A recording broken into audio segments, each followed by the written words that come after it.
forma de capitalismo pode que sí, pero o capitalismo como tal, non. O capitalismo ten como relación social, ten a capacidade total de integrar a natureza e a súa evolución. Eso o podemos ver incluso por os cambios de patrón enerxético que ten existido, non? Hai toda unha discusión agora que parece que o capitalismo desaparecería porque desaparece o petróleo. Isto é unha cousa ou porque os minerais van a agotarse. Isto non... Bueno, a ver, parece legítimo que alguén defenda isto, pero é totalmente en contra deste enfoque. É dicir, o capitalismo é catastrófico. A Primeira Guerra Mundial ou a Segunda Guerra Mundial, que son expresións de catástrofe inmensas, son a lógica do capital non son máis puro desenvolvimento. Como? Non, é que non... Se unha guerra sería máis difícil. Sí, pero ollo, que desde moitas perspectivas críticas, sobre todo, desde o Carlos o Plan de Guerra está máis crítico, se ten esta pretensión, esta añoranza de volver un capitalismo estable. De que é posible volver un capitalismo estable a ese capitalismo estable tan idealizado de despois da Segunda Guerra Mundial. É totalmente imposible volver a ese capitalismo estable. Non vamos a volver a ese capitalismo estable.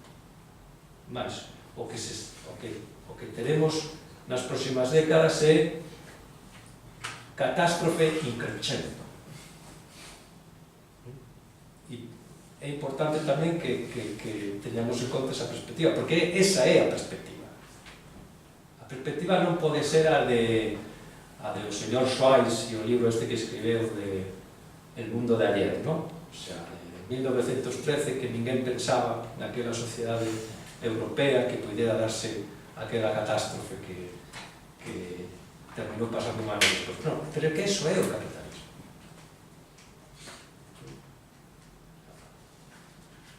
E iso vai a ser así. Entón, tamén,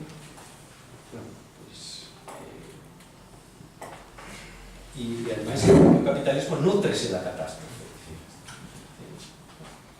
Digo, hai unha pregunta máis. Sí, a ver que sabe que digo os papéis. O capitalismo entón é como o eucalipto epilófito. Como? É como o eucalipto epilófito, que a raíces de unha semana. Era activado el término, sí. A ver,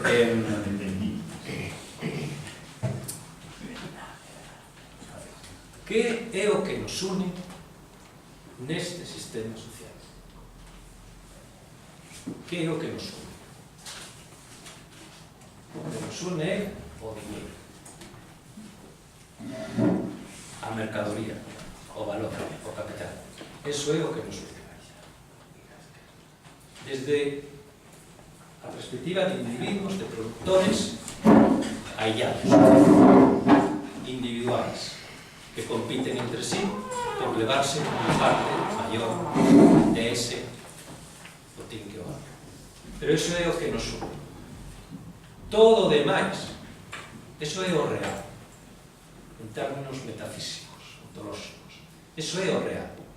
Todo o demais son construccións ficticias, pero que son necesarias para manter esa realidade. Non, que cría que son ficticias non quero dicir que son superfluas, nin que son accesorias. Eu a miña pregunta era sobre todo que quero dicir, na Idade Media, no sistema feudal, un labrego que viva no ribeiro, que ten unha agricultura centrada na comercialización, por que non vive con esa lógica que nós temos agora? Porque dices que o cristianismo é parte do sistema feudal cando se poden dar relacións mercantís que poden ser bastante semellantes ás de agora, porque son menos importantes, porque a maioría é dentro de outro tipo de agricultura de subsistencia, claro, que leva a xente tamén loita por unha herdanza e por unha propiedade, por acceso a... Sí, en todo caso, primeira batida. É certo que estamos falando no modo de produción feudal dunhas comunidades que xa non son comunidades, é dicir, que xa hai unha serie de elementos introducidos, hai o que chamamos formas antidiluvianas de valor, de comercio, etc., de diñeiro, monetario, economía monetaria, por suposto que todo eso está emitido.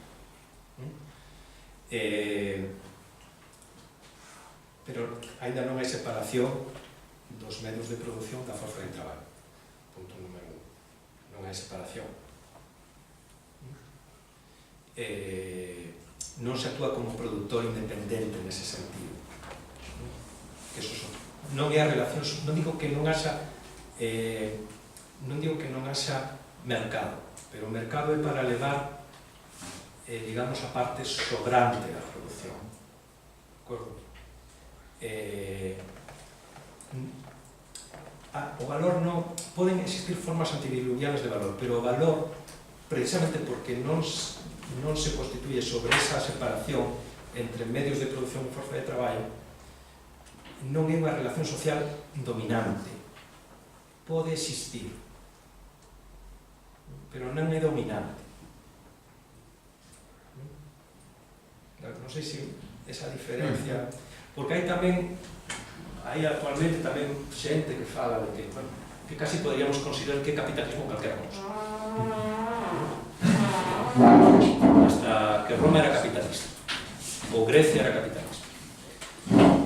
Eu creo que hai que ter cuidado con eso. O sea, para mí non hai capitalista. Hai unha autora moi interesante que é esta Ellen Making-Wood, que para mí moi interesante, que fai un debate nese sentido bastante interesante con respecto a que temos que interpretar como a orixe do capitalismo.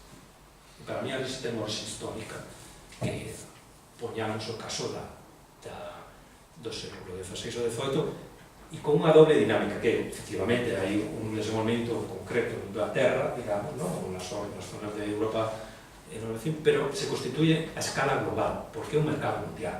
Sin ese mercado mundial non hai posibilidad. Realmente, sin ese mercado mundial non teríase producido a revolución industrial. Entón, pero e despois hai outra cuestión, que é sobre a religión. Por que non é comunidade ficticia que eso creo que iba a preguntar por aí, ¿no? Porque a religión, vamos a ver, é algo complicado e tampouco son eu entendido na materia, supoño que Lourenço aí pode aportar máis.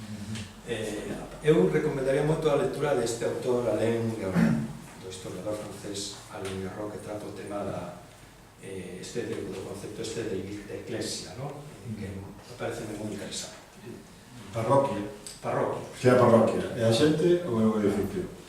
Pero, así, a cuestión aí que, basicamente, que a religión está totalmente incrustada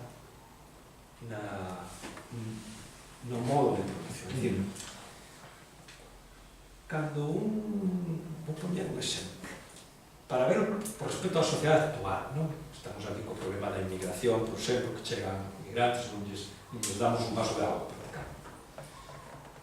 Cando un cristiano saía desde Polonia para vir de peregrinación a Santiago de Compostela, tiña onde dormir e onde comer no sitio que parase. Por qué? Porque era cristiano. Era un irmán. E era parte dunha comunidade material.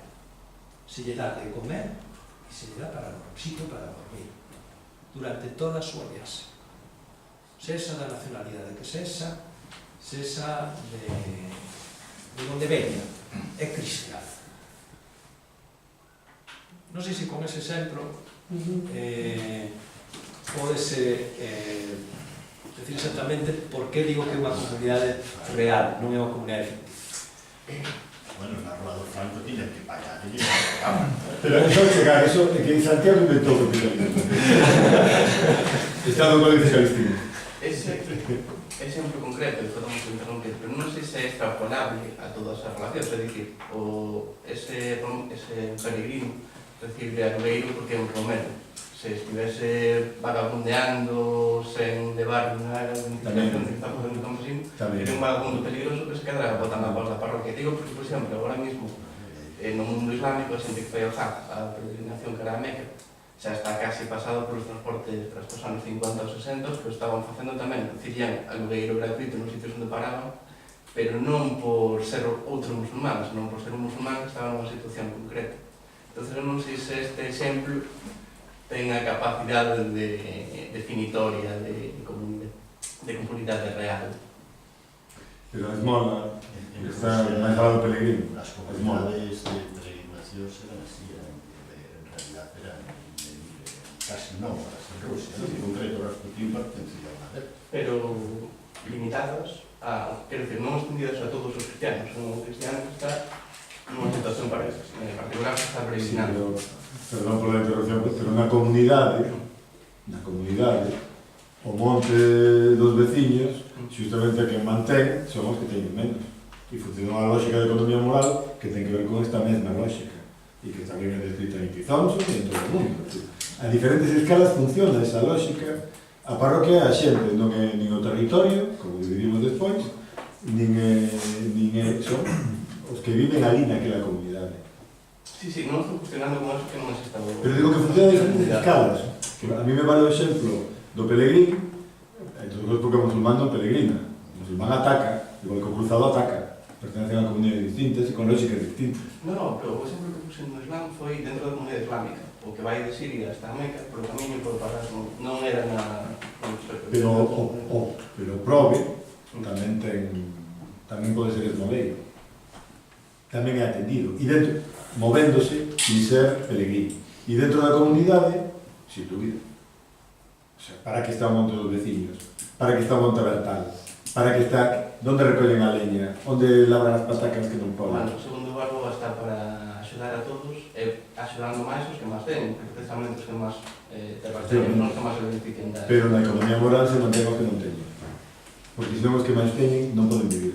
Para empezar non poden vivir do traballo os que non se teñen, como explica que sí. Perdón, No, esto é un tema que a mí se me escapa. Xa seguiremos tiempo. É un tema que a mí se me escapa, que tampouco... Pero a formulación, perdón, pero toda esa formulación eu creo que é correcta para a discusión. Incluso a formulación que faz da peregrinaxe, non? É que... Bueno, non, é que disolvimos a resposta, non sei se... Faltaba unha parte da resposta que tiña que ver coa muller e o... Sí, o sea, que pechamos Sí, era como o exemplo para... Sí, o sea, o que quero dicir tamén, o que pensaba antes, que nunha sociedade como a actual, onde esas formas están totalmente disoltas, ¿no? Solamente desde a perspectiva de clase podese recuperar unha dimensión comunitaria. Na medida en que, desde unha perspectiva de clase, podese enfrentar a relación social capitalista, negando ese capital. Pues no. Pero eso, desde o punto de vista comunitario, plantea problemas. Es decir, non hai unha cuestión lineal.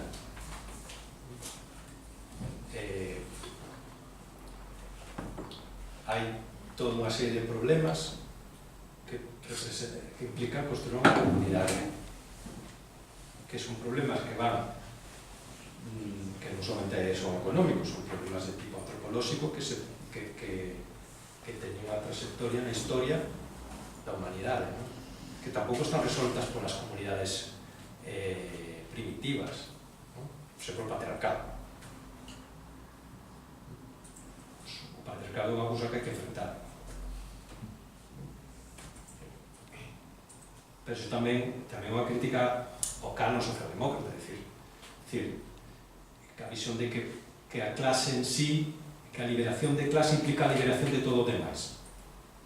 Que iso tamén é un esquema marxista socialdemócrata, non? A cuestión é que, como cando se libera a clase, todo o demais se libera, non? Pero iso tamén é unha cousa que hai que cuestionar. Pero é certo que sin a liberación de clase non hai posibilidade de construir comunidade. Porque con un enfoque de clase é como podemos combatir o capital. Porque o capital é unha relación social.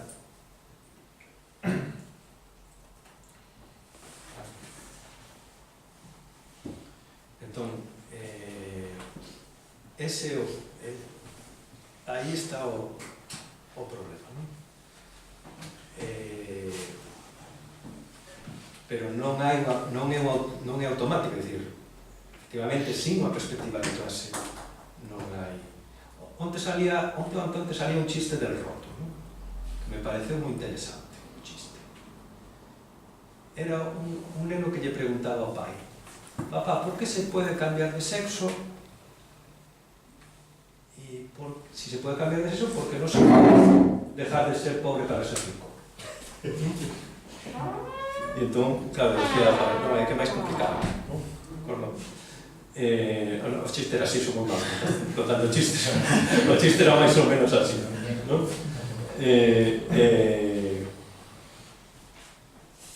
Entón, a cuestión é que a liberación de, o sea, a perspectiva de clase é fundamental, a perspectiva de clase social. Pero hoxe en día a perspectiva de clase social e a posibilidade de que desde a clase de construir comunidade, ¿no? Que era o que podían ter feito aqueles campesiños rusos, tamén para eles, non somente para nós, implicaba toda unha serie de problemas novos que había que tratar. Que o que non se pode pensar é que porque se produce ese primer paso, que era a negación da relación social capitalista por unha clase social, que se poda resolver todo o demais. Hai toda unha serie de problemas que hai que hablar na construcción porque estamos construindo comunidade.